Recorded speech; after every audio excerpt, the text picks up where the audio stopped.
I had the privilege of meeting Mayor Garcia last night at a dinner function. And to say he's got a little bit of energy would be an understatement. And his commitment to a truly regional vision that goes beyond his own city borders is, unfortunately, it's pretty atypical. And I mean only unfortunately in the sense that I wish more mayors thought that way. Dr. Robert Garcia is an accomplished educator and entrepreneur. Since taking office last year, Mayor Garcia has taken a leadership role in investing in technology and is committed to moving Long Beach forward by attracting tech and green jobs, creating new educational partnerships like you're seeing here today, and improving city services.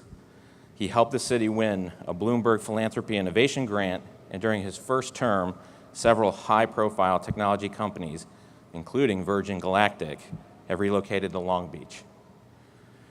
And speaking of Virgin Galactic, I gotta tell you, I get goosebumps even thinking about what they do as a mission.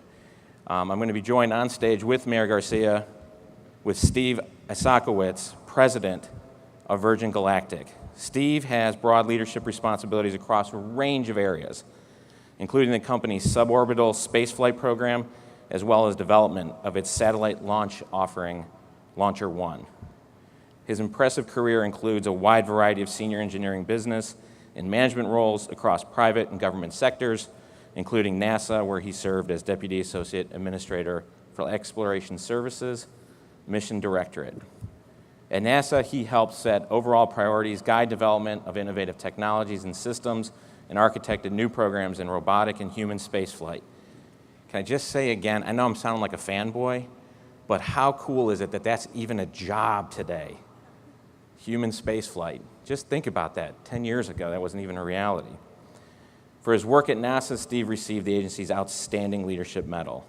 It is my pleasure to have both of these accomplished gentlemen join me on stage now for a lively conversation.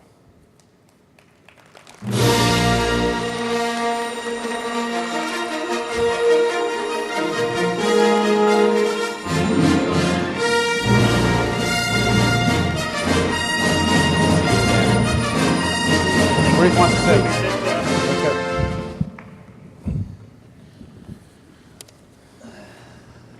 May I just start by acknowledging your great choice in socks? Thank you. It is a sign of intelligence when you can use striped multicolored socks. Kidding aside, thanks for joining us both. You know, I think one of the things that the two of you even being on stage really speaks to is how, you know, policy, government, and business can work together for common goals and common aspirations to serve the community and the business interests. I really wanted to start, if I could, you know, with Mayor Garcia. You're kind of new to the job. 8 months? 8 months, but 8 months is still plenty of time to get a lot done, as is evidenced by who you're joined with on stage. Maybe you can start by just sharing what Long Beach has really done to establish the city of one of the innovation hubs in Southern California. Sure thing. First of all, welcome everybody to Long Beach, and we're excited to obviously be a part of the conversation that's happening in a lot of urban centers on how investment and a little imagination, a little dreaming big can really be attractive to high tech, to innovators, to entrepreneurs.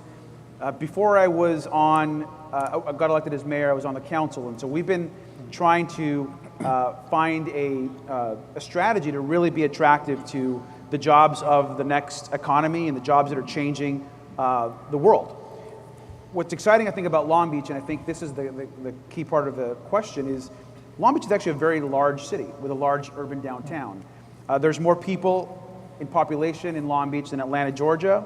There's more people than Miami. There's more people than Minneapolis. And a lot of people don't think of Long Beach that way, but it's the only downtown by the water between San Diego and San Francisco. You got Blue Line directly into MTA, right into downtown LA. You're in between Orange County and Los Angeles. You have 500,000 people.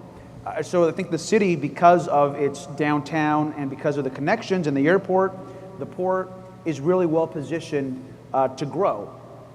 All the indicators and the data show that Long Beach is well positioned for entrepreneurship and innovation. You've got household income booming, you have crime at historic lows, you have young people moving in at higher rates, you have density being developed downtown. And so I think that we have a very clean palette to build on.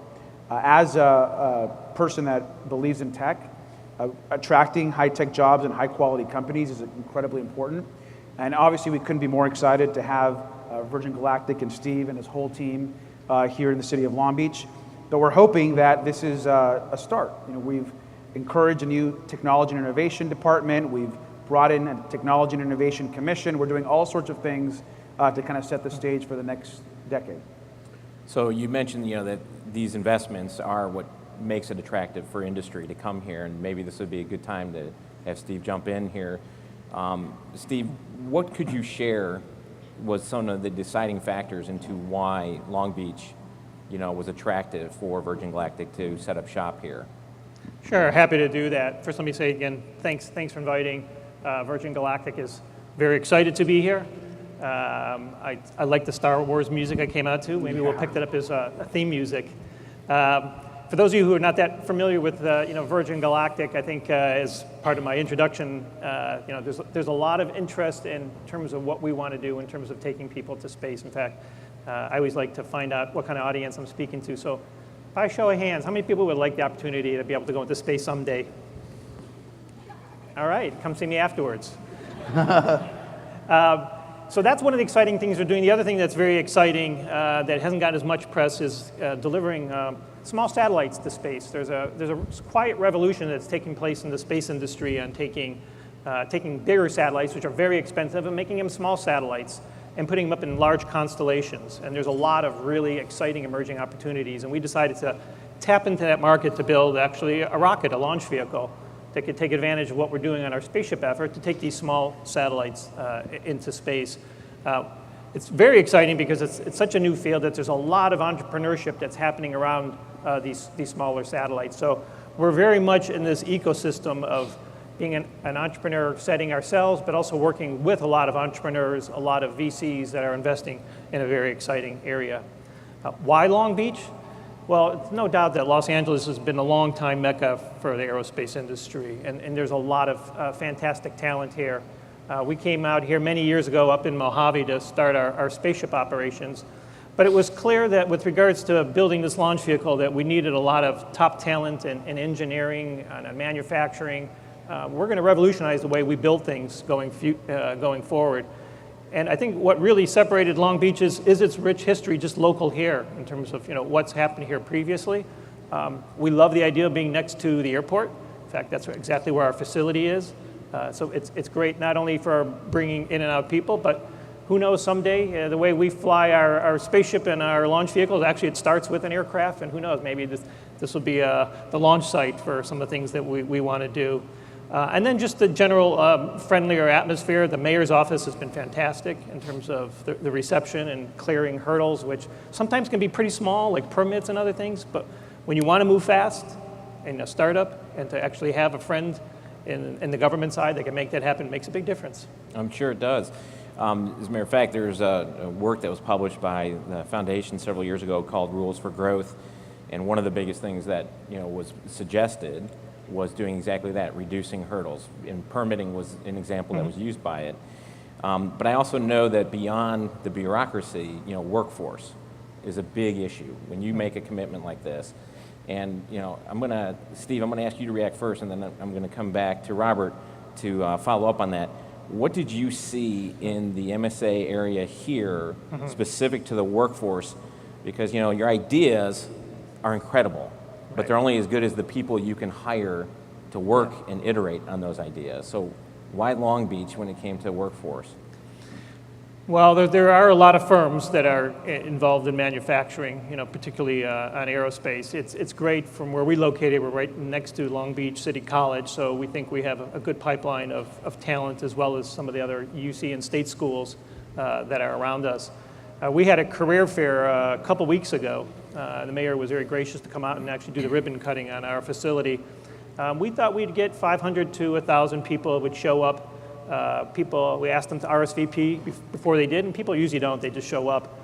Well, the night before, suddenly it just went viral. We got over like 2,000 RSVPs, and the day of the show, we had 6,000 people in line seeking for what we only advertised at the time was 100 positions.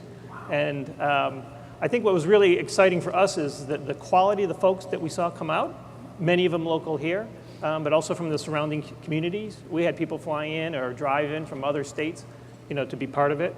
And also I could just see, and this is the part that to me is most important, is the passion.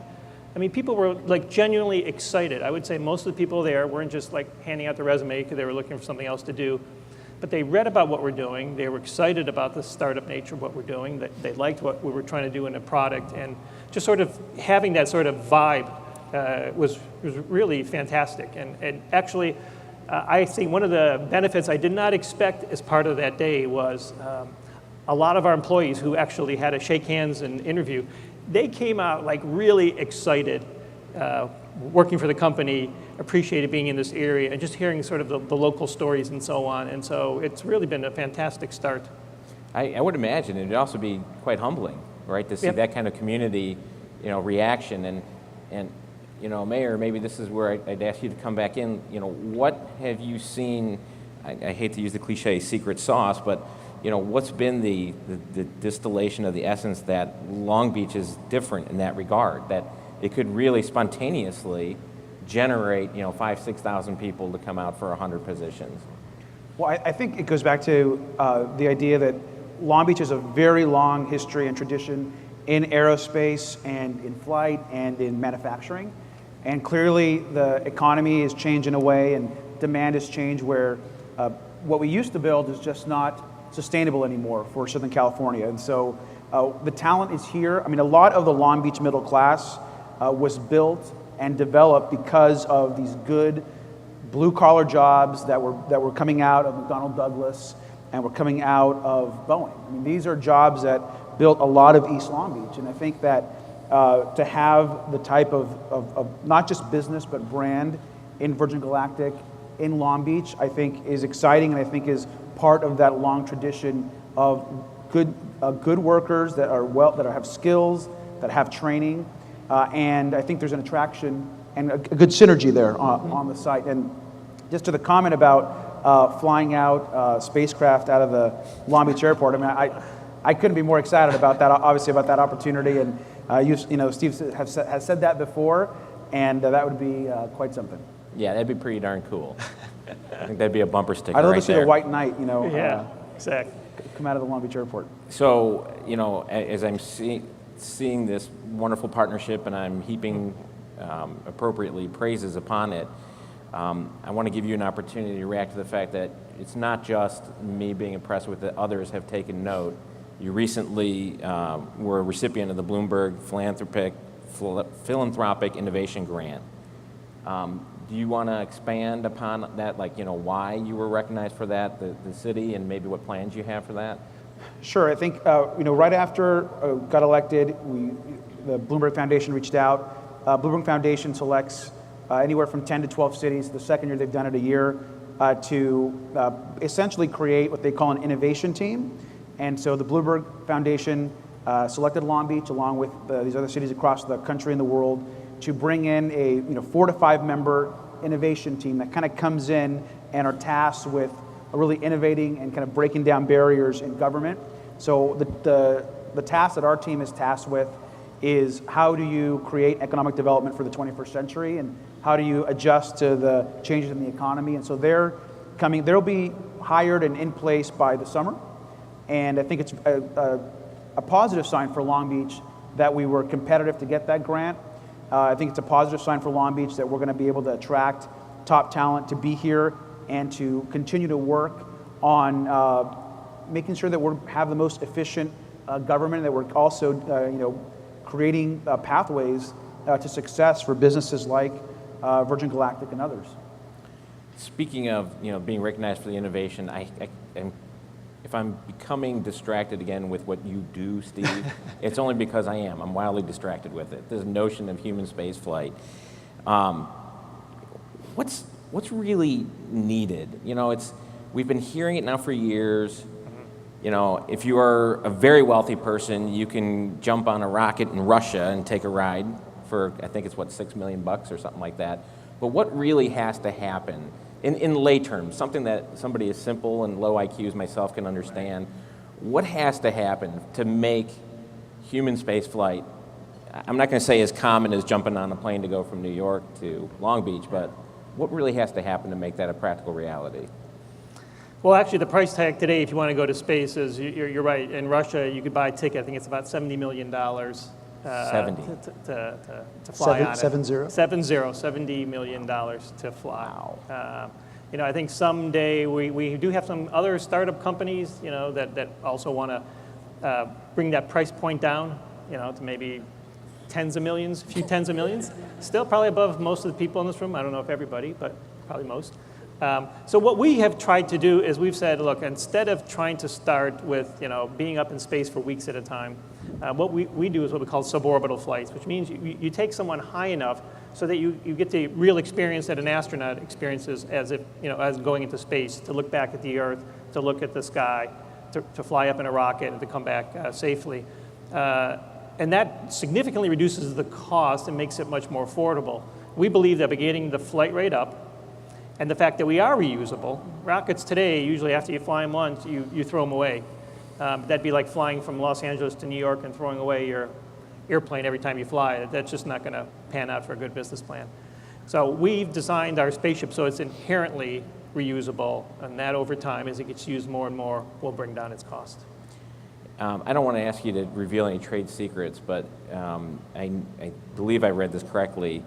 And forgive me for forgetting his name. He's Gabrielle Giffords' husband. I understand he's getting ready to embark on Yes. is it a year-long stay in space?